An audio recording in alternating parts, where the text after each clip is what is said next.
What's up mga kapadyak, in this video ipapabuo na natin yung gravel bike natin. Dali na natin sa shop para mabuo na, makita yung kakalabasan niya. Let's go! Hindi, madali naman to. Kaso mo, ang ganda ng guided eh. Gets ko yung sa dati nyo na hindi guided kasi pwedeng dito lumabas, pwedeng sa loob. Ito kasi isa na lang naman ang lalabasan. Hindi pa ginawang guided. Bakit sa may STI side mo yun, mas madali pag ganyang direction ng daan ng kable?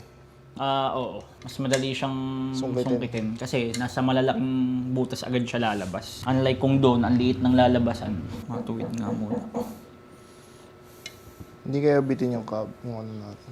So nakikita ko hindi naman. Either saktuhan lang to o ano. Mahirap lang pag sobrang ikli, magsisimula kang magsungkit-sungkit.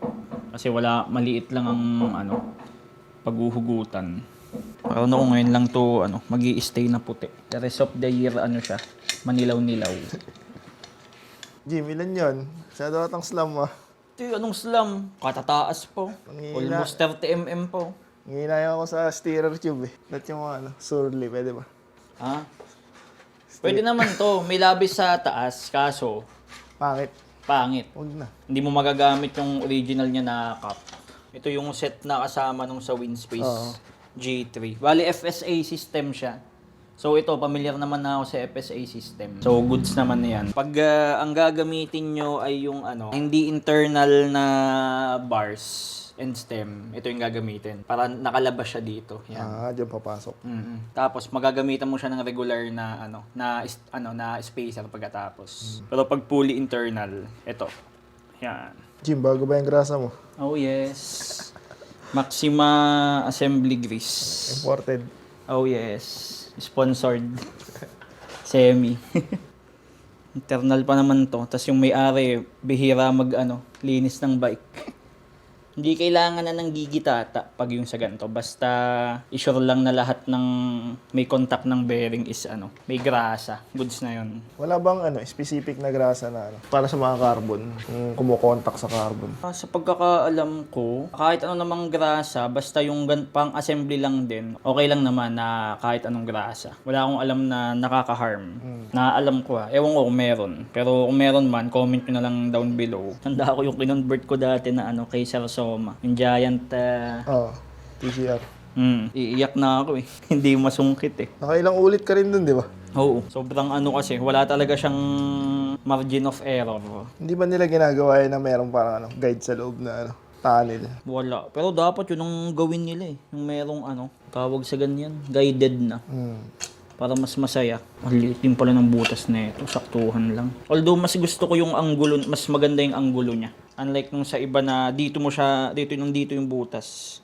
So mangyayari, almost 90 degrees kailangan niya lumiko agad. Unlike nito, nandito, so diretso lang siya. Mas madali naman ng konti ito.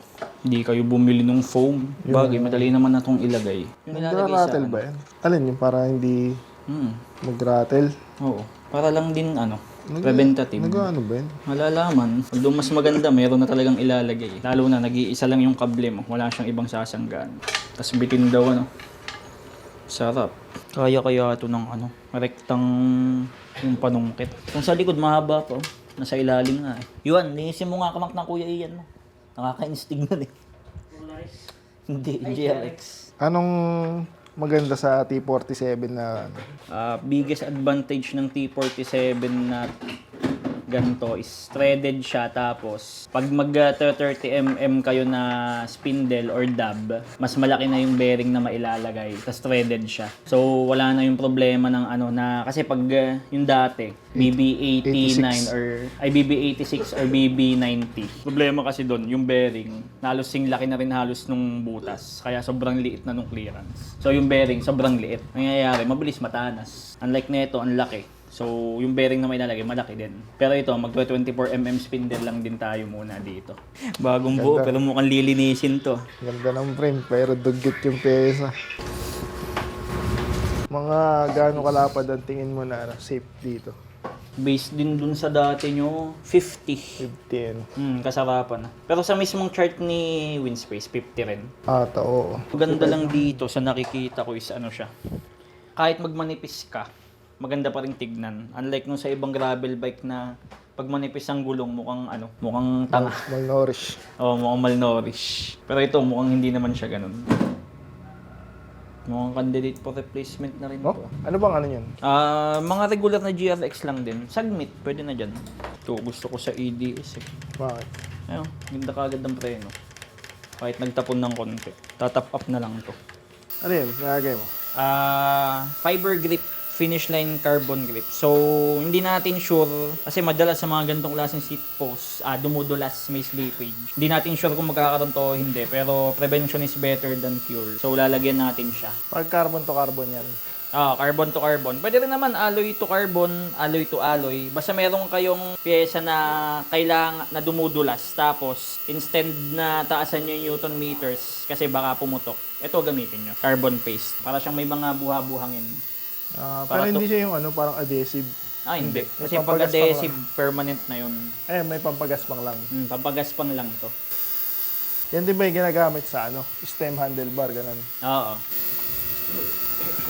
Kailangan nga lang kunting pit-pit. Face. Okay, chain na lang. Okay, weight check. Weight May reveal. pedal na.